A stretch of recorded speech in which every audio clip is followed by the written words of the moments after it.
Hello അസ്സലാമു അലൈക്കും. ഇന്നത്തെ വീഡിയോ എൻ്റെ ഒരു ദിവസത്തെ കുറച്ച് വിശേഷങ്ങളൊക്കെയാണ്. അപ്പോൾ എല്ലാവരും വീഡിയോ സ്കിപ്പ് ചെയ്യാതെ കാണണേ. ഞാനൊരു 4:45 ടൈമൊക്കെ ആകുമ്പോഴാണ് എണീക്കാറുള്ളത്. കാരണം 5:30ക്കാണല്ലോ സുബഹി ബാങ്ക്. അങ്ങനെ എണീറ്റ ഉടനെ ആദ്യം കുറച്ച് വെള്ളം കുടിക്കും. സാധാ നോർമൽ വാട്ടർ തന്നെയാണ് കേട്ടോ കുടിക്കാറുള്ളത്. വെള്ളം കുടിക്കുന്നതുകൊണ്ട് നമുക്ക് ഒരുപാട് ഗുണങ്ങളുണ്ടല്ലോ അല്ലേ. നമ്മളെ കിഡ്നി ശുദ്ധിയാവാനും മൂത്രസംബന്ധമായ രോഗങ്ങൾക്കും നമ്മളെ മോശം ശരിക്ക് പോവാനും പിന്നെ സ്കിന്നിനും അങ്ങനെ ഒരുപാട് ഗുണങ്ങളുണ്ട് വെള്ളം കുടിക്കുന്നതുകൊണ്ട്. അള്ളാഹു നമുക്ക് തന്ന ഏറ്റവും വലിയ നിഅ്മത്താണല്ലോ അല്ലേ നമ്മുടെ ശരീരം എന്ന് പറയുന്നത്. അത് കാത്തു സൂക്ഷിക്കാനുള്ള ബാധ്യതയും നമുക്കുണ്ട്. അങ്ങനെ വെള്ളം കൂടിയും കാര്യങ്ങളൊക്കെ കഴിഞ്ഞ് ഒന്ന് ഫ്രഷായി ആദ്യം 2 റക്അത്ത് തഹജ്ജുദ് നിസ്കരിക്കും കേട്ടോ. തഹജ്ജുദ് നിസ്കാരം വളരെ പുണ്യമുള്ളൊരു നിസ്കാരമാണല്ലേ. എല്ലാവരും ഉറങ്ങിക്കിടക്കുന്ന സമയത്ത് നമ്മൾ മാത്രം എണീറ്റ് അള്ളാഹിനോട് നമ്മളെ ബുദ്ധിമുട്ടും പ്രയാസങ്ങളും സങ്കടവും ഇതെല്ലാം പറയാൻ പറ്റിയൊരു സമയമാണ് കേട്ടോ. ദുആക്ക് ഏറ്റവും ഉത്തരം കിട്ടണ ഇജാബത്തുള്ള ഒരു സമയം കൂടിയാണ് തഹജ്ജുദിൻ്റെ സമയം എന്ന് പറയുന്നത്. അങ്ങനെ പിന്നെ കുറച്ച് സമയം ബാങ്ക് കൊടുക്കുന്നത് വരെ ഇസ്തിഗ്ഫാർ ചൊല്ലിയിരിക്കും. ഒരു ബാങ്ക് കൊടുത്ത് സുബഹി നിസ്കാരം കഴിഞ്ഞ് കുറച്ച് സമയം ഖുർആൻ ഓതും കേട്ടോ. അധിക സമയമൊന്നും ഉണ്ടാവില്ല. ഖുർആൻ ഓതാൻ പറ്റുന്ന ദിവസം എനിക്ക് ഒരു പോസിറ്റീവ് എനർജി കിട്ടുന്ന പോലെ ഫീൽ ചെയ്തിട്ടുണ്ട് കേട്ടോ. അതെനിക്ക് ശരിക്കും തോന്നിയതാണ് കേട്ടോ. ചില ദിവസങ്ങളിലൊന്നും സമയം കിട്ടില്ല. അങ്ങനെ ഓതാൻ പറ്റാത്ത ദിവസങ്ങളിൽ ആ ബുദ്ധിമുട്ട് എനിക്ക് മനസ്സിലായിട്ടുണ്ട്. അങ്ങനത്തെ ദിവസങ്ങളിൽ അതിന് ഫോണിലൂടെ ഖുർആൻ ഇട്ട് വെക്കും കേട്ടോ. എന്നിട്ടാണ് കിച്ചണിൽ കയറാറുള്ളത്. അപ്പോൾ ഞാനൊരു 6 മണി ടൈം ആകുമ്പോഴാണ് കേട്ടോ ബ്രേക്ക്ഫാസ്റ്റിൻ്റെ കാര്യങ്ങളൊക്കെ നോക്കാൻ വേണ്ടി കിച്ചണിൽ ഇറങ്ങൽ. കാരണം 6:45 ആകുമ്പോഴത്തേന് ഫുഡൊക്കെ റെഡി ആവണം, മക്കൾക്ക് മദ്രസ പോകാണ്ടായതുകൊണ്ട്. ഇന്ന് പുട്ടും കടലക്കറിയാണ് കേട്ടോ ഉണ്ടാക്കുന്നത്.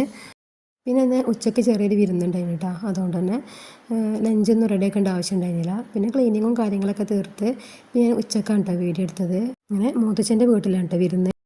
ഒരു വിരുന്നും കാര്യങ്ങളൊക്കെ ഉണ്ടായാൽ എല്ലാവരും കൂടെ ഒത്തുകൂടി എല്ലാവരും കൂടെ ഫുഡ് കഴിച്ച് അതൊരു സന്തോഷമാണല്ലേ. അങ്ങനെ മന്തിയായിരുന്നു കേട്ടോ ഉച്ചക്കത്തെ ഫുഡ്. അങ്ങനെ അതൊക്കെ കഴിച്ച് പിന്നെ റിനുമോള് മുത്തച്ഛൻ്റെ മോളാണ്. മോളെ വക ചെറിയൊരു പുഡിങ് ഉണ്ടായിരുന്നു കേട്ടോ. പക്ഷേ പുഡിങ് അത് ട്രേയിലേക്ക് ഇതാക്കാൻ പറ്റണില്ല. അപ്പോൾ കുറേ ശ്രമിച്ചിട്ടോ. പിന്നെ അത് കുറച്ച് ഐസായിട്ടുണ്ടായിരുന്നു. രാവിലെ പെട്ടെന്ന് ഉണ്ടാക്കിയതുകൊണ്ട് ഫ്രീസറിലാണ് വെച്ചത്. പിന്നെ അതെങ്ങനെ കട്ട് ചെയ്ത് കഴിക്കുകയാണ് ചെയ്തത്.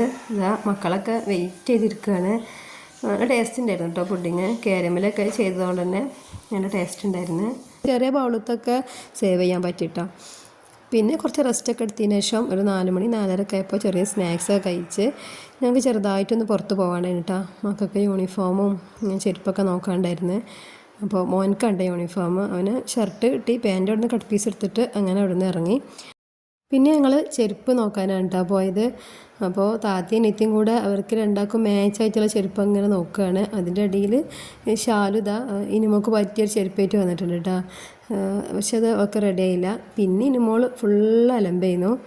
പിന്നെ ഞാൻ അവളെടുത്ത് അവിടെ ഇരുന്നു കേട്ടോ. പിന്നെ അതിനിടയിൽ ബാങ്ക് കൊടുക്കാൻ ടൈമായിട്ടുണ്ട്. പിന്നെ ഞങ്ങൾ വേഗം ചെരുപ്പെടുത്ത് അങ്ങനെ പോരാണ്ട് ചെയ്തത്.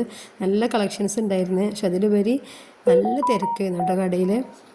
ഭയങ്കര തിരക്കാണ്. ചെരുപ്പിൻ്റെ സെക്ഷനിലാണ് കേട്ടോ ഭയങ്കര തിരക്ക്.